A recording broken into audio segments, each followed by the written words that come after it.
Welcome to AT Insider. My name's Eleanor, and in this video, I'm going to be going over advocacy. Now, a lot of times in your life so far, and most likely a lot of times after this point, you are going to be told that advocating for yourself is critical. And that's completely true. Advocacy is a key to unlocking a variety of doors, and is a ladder that allows you to jump over barriers. But simply telling someone that they need to advocate for themselves is not very helpful. To me, in at least relation to SLDs and LDs, advocacy is the act of standing up for oneself or for another and attempting to change the outcome of a scenario. Now, again, to be more clear, advocating for oneself can look like a variety of different things. It can look like emailing a boss, a colleague, a teacher, an administrator, or a principal, ensuring that everyone's on the same page as to your needs. It can look like you sitting down with someone to ensure that you'll have the proper accommodations on an upcoming test.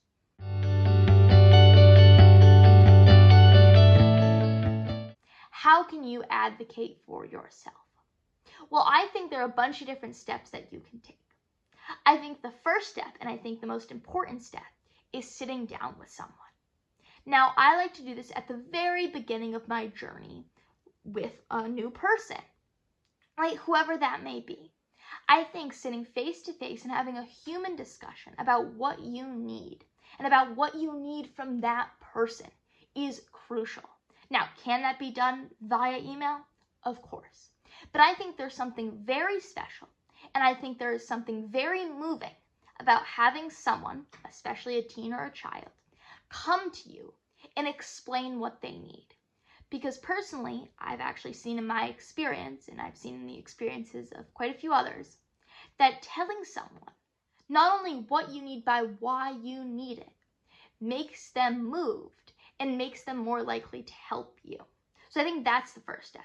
Sitting down with someone and having a conversation. Now, what does that conversation look like?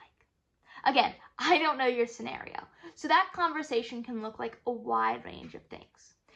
For me, if I was having a conversation, it would look a little bit like this. I think starting the conversation, you have to explain your challenges or why you need that change in outcome.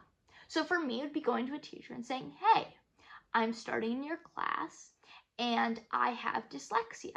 So according to my IEP or my 504, whatever it may be for you, I need extra time on certain assignments. And so I know, because I looked over the curriculum, that we're going to be having a test from right now, a week from now. And so I just want to communicate with you, not only for that test, but for all tests moving forward, that I'm going to need extra time. And you can work with that person and you can discuss how you're going to get that extra time. And of course, every scenario is different. So for me, it may look like explaining that I have a free period in the day. I skip a lunch. And so that during that free period, I can take the remaining time that is allotted to that test. And so it can look like having a conversation with that person to just explain all the logistics, right? So that's, I think, the first step of advocacy, sitting down and talking with someone.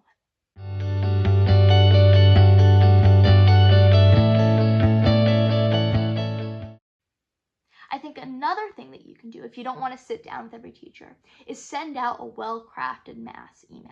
Now, I've done this personally on the past couple of years. I've made a detailed email, and I start from the beginning. I explain my journey as being someone who's late diagnosed with dyslexia. I explain the challenges that I've gone through up until this point, ensuring that I have the right accommodations and assistive technology. And I explain how they, in their specific class or field, can help me achieve my form of success. And then I, of course, link my IEP or 504 or whatever necessary files. So if you don't want to meet with each person face to face, you can also send a detailed email. And both of those things are crucial to setting a great foundation that you can then build off of. So that's the first step of advocacy. It's building a relationship. Then once you've built the relationship and you've started to get to know that person a little bit better, times, of course, will pop up where you're not getting what you need, right? Times will pop up where the accommodation fell through, or where, in my case, and this happens a lot, the reader didn't show up, right? That will happen a lot. And so in those moments, you don't get to have pre-planned advocacy. You have to, in that moment, stand up for yourself and advocate. And so that can look like, again, a variety of different things. But that can look like when you're sitting down for a test and you haven't exactly sorted out your extra time, or you're sitting down for a test and the reader's not there, or you are going in to turn an assignment but the teacher says it's late, or you're showing up to your boss but they don't have a computer that you need. Whatever it may look like, or whatever scenario you may be in, advocacy in that moment is slowing down, is pausing, is trying to understand the other perspective, is understanding your perspective, and is then taking action.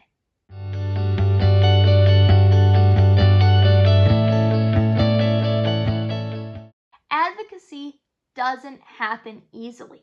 Advocacy isn't just one moment.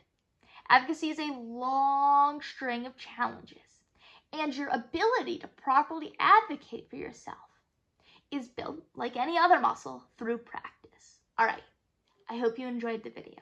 I know it was a little bit rambling and it went all over the place, but I hope I hit the key points. You can go to my website or YouTube channel to check out other videos, some similar to this, having conversations. I have other videos, and the majority of my videos are going over specific assistive technology products. If you have yet to go to my website ever, I highly suggest you check it out. There's a lot of cool content on there. As I said before, all of my AET reviews are broken down in a text format or written format on my website. I also have some content exclusive to my website, so I highly suggest you go check it out. All right, I hope you have a great day. Bye.